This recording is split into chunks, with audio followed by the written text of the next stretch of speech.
Pacific ocean यानी प्रशांत महासागर अर्थ के टोटल सरफेस का 1/3 पार्ट कवर करता है। यानी अगर आप अर्थ के सारे लैंड्स को आपस में मिला भी दें तो भी प्रशांत महासागर इस कंबाइंड लैंड से कहीं ज्यादा बड़ा होगा।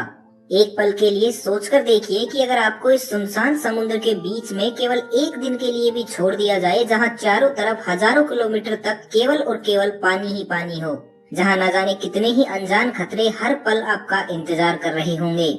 सोचिए ऐसी सिचुएशन में आप पर क्या बीतेगी। हम में से 99% लोग तो इस बात को सोचकर ही गिव अप कर देंगे कि हजारों किलोमीटर फैले इस समुद्र से बाहर निकलना नामुमकिन है। लेकिन कुछ लोग होते हैं जो ऐसी सिचुएशन में भी जीने की उम्मीद तलाश ही लेते हैं, जहां हम जैसे लोगों के सर्वाइवल के चांसेस 0% होते हैं।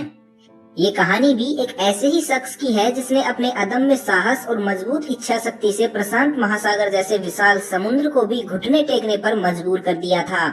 साल्वाडोर अल्वारेंगा नाम का ये शख्स पेशे से मेक्सिको का काफी अनुभवी मछुआरा था, जो अक्सर प्रशांत महासागर में मछलियां पकड़ने के लिए जाता रहता था। 17 नवंबर 2012 की सुबह अल्वारेंगा हमेशा की तरह ही मछलियां पकड़ने के लिए अपनी नाव को तैयार कर रहा था। लेकिन उस दिन समुद्र का मिजाज काफी बदला हुआ लग रहा था। संभवतः जैसे अगले कुछ घंटों में ही भयानक तूफान आने वाला हो। इसलिए अल्वारेंगा ने अपने एक दोस्त अजीकल कोर्डोबा के साथ मिलकर 30 घंटे की एक छोटी फिशिंग शिफ्ट पर जाने का निर्णय लिया, ताकि तूफान के खत्म होने तक वे इस शिफ्ट में पकड़ी हुई मछलियों को बेचकर अपना जीवन यापन आसानी से कर सकें। इसलिए उन्होंने इस ट्रिप के लिए एक 7 मीटर लंबी बोट को चुना, जिसमें बोट को कंट्रोल करने के लिए एक छोटी सी मोटर और मछलियों को सुरक्षित रखने के लिए एक पोर्टेबल रेफ्रिजरेटर लगा हुआ था। अपनी सारी तैयारियां पूरी करने के बाद अल्वारेंगा और उसका दोस्त मैक्सिको के कोस्टा एजल विलेज से अपनी यात्रा पर रवाना हुए। अगले दिन सुबह 1 बजे तक वो तट से करीब 120 किलोमीटर की दूरी पर आ चुके थे। इस जगह पहुंचकर उन्होंने मछलियों को पकड़ने के लिए अपने जाल को समुद्र के चारों तरफ फैला दिया और उसमें मछलियों के फंसने का इंतजार करने लगे। लेकिन तभी अचानक समुद्र में खतरनाक लहरें उठने लगी। ये इस बात की तरफ संकेत कर रहा था कि जल्द ही इस इलाके में भयंकर तूफान आने वाला है। इसलिए वो दोनों बिना देर किए हुए जाल और दूसरी सभी चीजों को वहीं छोड़कर किनारे की तरफ रवाना हो गए। उन्होंने अभी तक पकड़ी हुई सारी मछलियों और दूसरे सामान को भी नाव के बाहर फेंक दिया, ताकि तूफान में उनकी नाव हल्की बनी रहे और वो डूबने से बचे रहें। इस टाइम वे तट से मात्र 6 घंटों की दूरी पर थे। पूरी रात वो दोनों तूफान से लड़ते हुए तेज हवाओं के विपरीत अपनी पूरी स्पीड से तट की तरफ चले आ रहे थे। सुबह करीब 7 बजे वो तट से मात्र 24 किलोमीटर की दूरी पर थे। इस समय उन्हें अपने गांव के पहाड़ों की चोटियां साफ दिखाई दे रही थी। लेकिन तभी अचानक उनकी नाव में लगी मोटर एक झटके के साथ बंद हो गई। संभवतः लगातार 6 घंटों तक अपनी फुल कैपेसिटी में चलने के कारण हीट की वजह से मोटर में इंटरनल डैमेज हुआ था। लेकिन ये उनके लिए अच्छा संकेत नहीं था, क्योंकि उस टाइम उनके पास नाव में ऐसा कोई दूसरा इंस्ट्रूमेंट या पैडल मौजूद नहीं था जो मोटर के काम न करने की सिचुएशन में उनको आगे बढ़ा सके। इसलिए बिना किसी एक्सटर्नल फोर्स के अब उनकी नाव तेज हवा की दिशा में तट से दूर जाने लगी। जमीन के इतने नजदीक आकर वापस उससे दूर जाना उनके लिए किसी बुरे सपने से कम नहीं था। सौभाग्यवश उनकी बोट में लगा हुआ रेडियो अभी भी काम कर रहा था, इसलिए उन्होंने तुरंत ही अपने बॉस से कांटेक्ट किया और उसे अपनी पोजीशन के बारे में जानकारी दी। लेकिन जैसे ही उनके बॉस ने उनको ढूंढने के लिए सर्चिंग टीम रवाना की तो उनके रेडियो की बैटरी खत्म हो गई। यानी अब उनकी लोकेशन को किसी भी हालात में ट्रैक कर पाना इम्पॉसिबल था। इसलिए उनके बॉस ने उनको हर पॉसिबल फिशिंग लोकेशन पर तलाशने की कोशिश की, लेकिन उनका कहीं पता नहीं चला। फाइनली कुछ दिनों के बाद उनके बॉस ने सर्च ऑपरेशन बंद कर दिया। उधर तेज हवाओं के झोंकों के साथ कंटिन्यू 5 दिनों तक ट्रेवल करते हुए अल्वारेंगा और उसका दोस्त अपने गांव से 450 किलोमीटर दूर आ चुके थे। इस टाइम उनके चारों ओर दूर दूर तक केवल और केवल समुद्र ही दिखाई दे रहा था। इवन इस विशालकाय समुद्र के आगे उनकी बोट इतनी छोटी थी कि उसे किसी एयरशिप के द्वारा भी स्पॉट कर पाना इम्पॉसिबल था। यानी वो एक ऐसी सिचुएशन में फंस चुके थे जहां पर किसी भी तरह की मदद का आना संभव ही नहीं था। उनके एक तरफ जमीन 450 किलोमीटर की दूरी पर थी, जहां वो चाहकर भी नहीं जा सकते थे, जबकि दूसरी तरफ जहां हवा उन्हें धकेले जा रही थी वहां जमीन इतनी दूर थी कि वहां पहुंचते पहुंचते ही उन्हें सालों का वक्त लग जाता। लेकिन उनके पास कोई दूसरा ऑप्शन भी नहीं था। उन्हें किसी भी तरह खुद को 1 साल तक जीवित रखना था।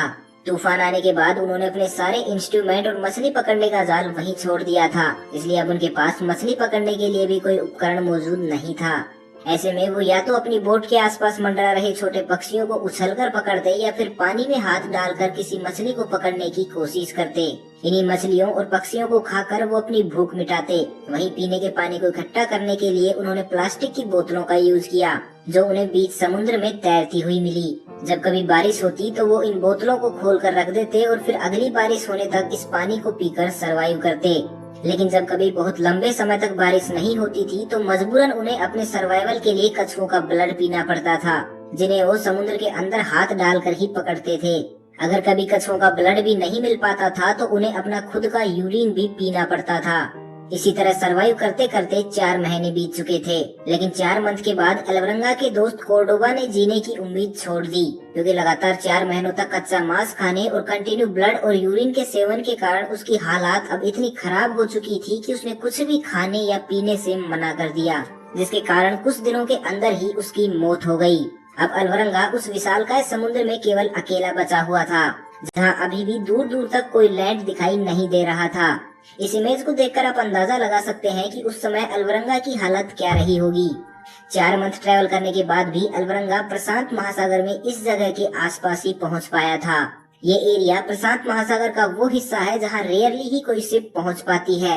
लेकिन सौभाग्यवश जब एल्वरंगा इस एरिया में ट्रेवल कर रहा था तो उस वक्त इस एरिया से होकर एक कार्गो शिप गुजरा। लेकिन ये एल्वरंगा की बदकिस्मती ही थी कि उस शिप के क्रू ने उसे देखने के बावजूद भी नेग्लेक्ट कर दिया।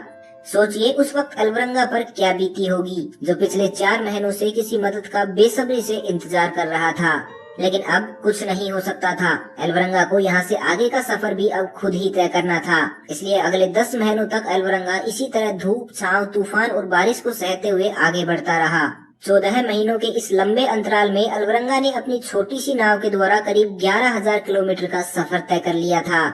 फाइनली अपनी इस संघर्षपूर्ण यात्रा के 440वें दिन 30 जनवरी 2014 को उसे अपने आसपास पानी में नारियल तैरते हुए दिखाई दिए और कुछ पक्षी उसके आसपास मंडराने लगे। इन संकेतों को देखकर एल्वरंगा समझ गया था कि आसपास कहीं कोई लैंड मौजूद है। फाइनली कुछ देर बाद एल्वरंगा को अपनी आंखों के सामने 14 महीनों के बाद जमीन दिखाई दी। ये मार्शल आइलैंड था, जो प्रशांत महासागर के तट से करीब 11,000 किलोमीटर दूर स्थित है। जैसे ही एल्वरंगा की नाव इस आइलैंड के नजदीक पहुंची तो उसने नाव से जंप किया और तैरते हुए इस आइलैंड पर पहुंचा। फाइनली कुछ देर उस आइलैंड पर भटकने के बाद उसे एक घर दिखाई दिया। जब एल्वरंगा ने उस घर का दरवाजा खटखटाया तो उस घर से एक इंसान बाहर निकल कर आया। इस समय एल्वरंगा की खुशी का कोई ठिकाना नहीं था, क्योंकि वो पूरे 1 साल के बाद किसी इंसान को अपने सामने देख पा रहा था। ये एल्वरंगा की खुशकिस्मती ही थी कि उसकी नाव इस छोटे आइलैंड के रास्ते से होकर गुजरी, क्योंकि अगर एल्वरंगा गलती से भी इस आइलैंड को मिस कर देता तो उसे 5,000 किलोमीटर आगे फिलीपींस में ही जमीन नसीब हो पाती, जहां पहुंचने में उसे 240 दिन और लग जाते। लेकिन सौभाग्यवश वो 240 दिन पहले ही इस छोटे से आइलैंड पर लैंड कर पाने में कामयाब रहा। बाद में उसे इस आइलैंड से रेस्क्यू कर अपने गांव लाया गया, जहां आकर उसने अपनी इस जर्नी पर एक किताब लिखी। लेकिन वहीं दूसरी तरफ उस पर उसके दोस्त की फैमिली ने ये कहते हुए $1 मिलियन का मुकदमा लगा दिया कि उसने सरवाइव करने के लिए अपने दोस्त की लाश को खाया था। अपने दोस्त को खोना और बाद में ऐसे इल्जामों का सामना करना काफी दुखद था।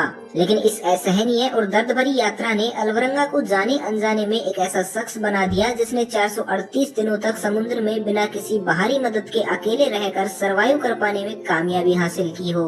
आज भी उनका ये रिकॉर्ड अनबीटेबल है और शायद ही इस दुनिया में ऐसा कोई शख्स होगा जो इस रिकॉर्ड को तोड़ना चाहेगा। तो कैसा लगा आज का वीडियो? तो बस आज के लिए इतना ही। मैं मिलता हूँ आपको अगले वीडियो में। तब तक के लिए खुश रहें, मस्त रहें, हंसते रहें। भगवान करे आप सभी का दिन शुभ हो।